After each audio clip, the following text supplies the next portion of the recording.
I want to declare this as a definitive fact, and that is that the Nord Stream pipeline did not kill itself. The Nord Stream pipeline did not kill itself. So, who killed it? Who destroyed it? Who rendered it inoperable? That's the question. And I think we all know the answer to that question if we're paying attention.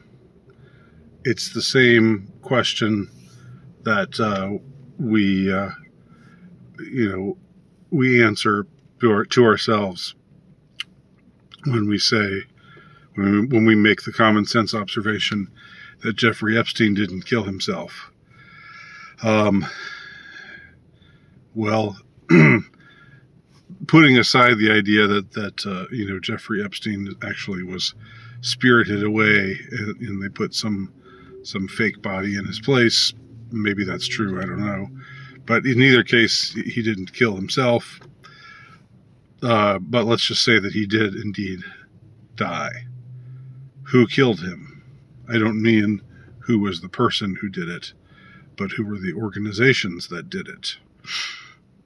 Given what we know about Jeffrey Epstein and the liability that he represented, the powerful people that he could have spilled the beans on.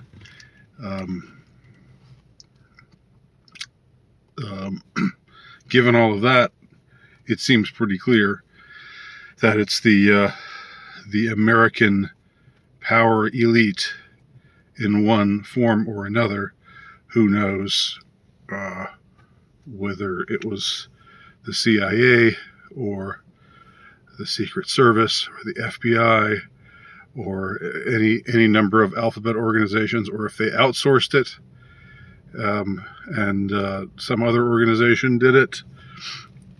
In any case, we know that he didn't kill himself. I mean, you have to be pretty dense, pretty credulous to believe that Jeffrey Epstein killed himself. And nobody is saying that the Nord Stream pipeline just that the damage that it sustained just happened due to an accident, or that it committed suicide. Obviously, somebody inflicted that damage on the Nord Stream pipeline. The question is who? And once again, I think unless you're some kind of completely credulous simpleton, I'll try not to be too vitriolic in my characterization. If you've got your head screwed on right, if you know that that B follows A and that C follows B, and that numbers that are added together equal a number that is the result of the first number being added to the second number, i.e., just the reflexive theorem or whatever, the principle of non-contradiction. If you know these kinds of things, then you know who the most likely culprit was. Once again, the American power elite. Now, did they do it all on their own? Did they do it with the help of other friendlies? That's something we probably don't know, probably will never know. Just like we'll never know the real facts about who killed Jeffrey Epstein, and we'll probably never know the full list of clients that Epstein and Maxwell had, that they pimped their underage girls out to, because no organization in the American governmental power structure is pursuing that story.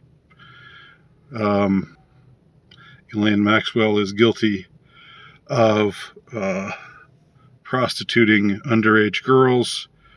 But who is she guilty of prostituting them to? Who cares, right? Does it really matter? Does it really, really matter?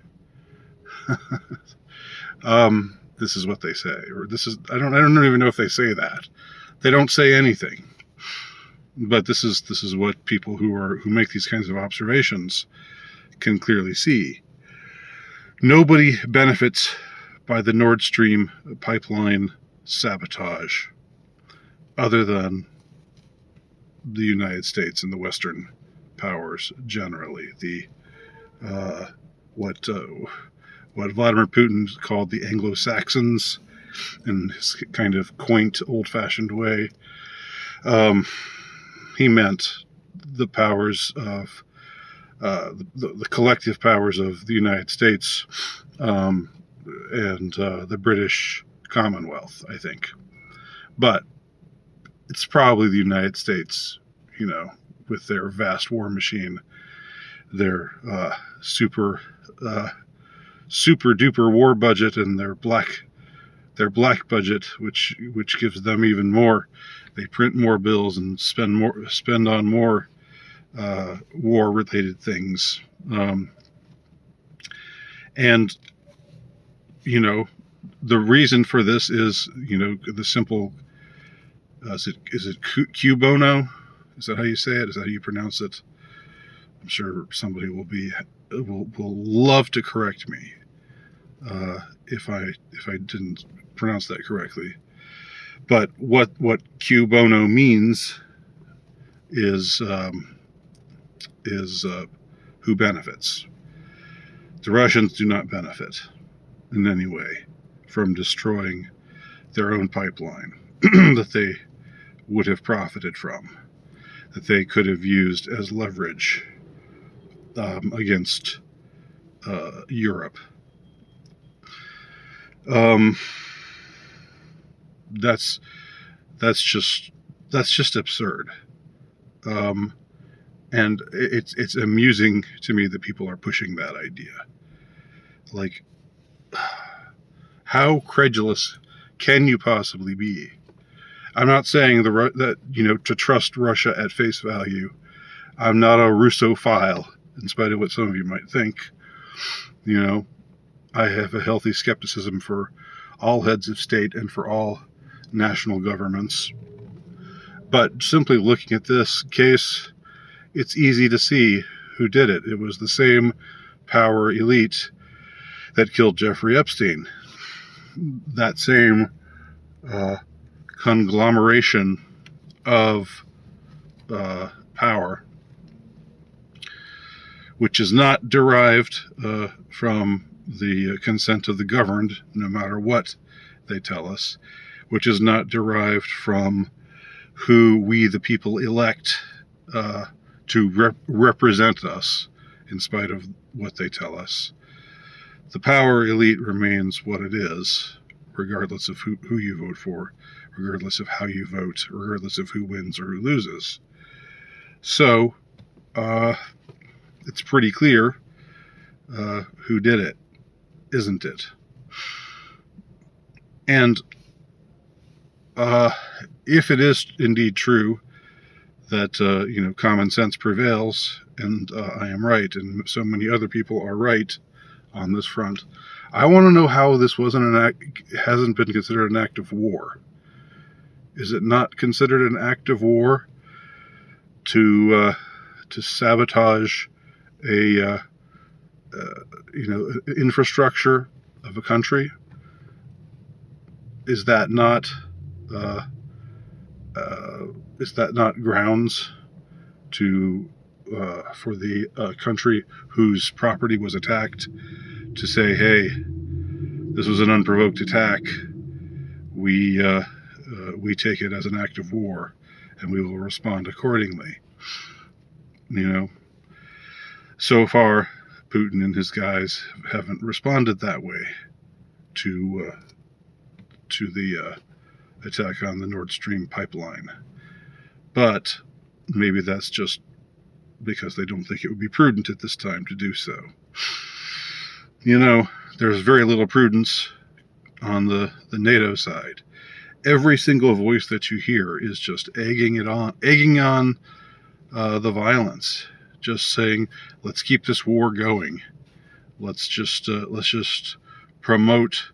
Let's send Ukraine billions of dollars more to build weaponry. Let's not send them money for aid. Let's not send them money for humanitarian purposes. Let's just keep this war going. That seems to be the way in which everyone in the West on the NATO side is approaching all of this. That is incredibly irresponsible and very worrying. And I don't think good will come of it. I hope and pray that not too much bad comes of it. I hope and pray that at some point somebody comes to their senses and realizes we've got to stop this crazy war, and we've got to salvage a peace. Because if it keeps up with this all or nothing kind of attitude, which NATO has shown to be their animating principle, if they have a principle. I don't think there's any principle except power politics. That's all there is to it. I am so disgusted. I'm so disgusted by the behavior of my country and the behavior of Western countries in general right now. That doesn't mean that I think Russia is blameless, but I find the current state of things to be so abominable that I have to register my thoughts on that front.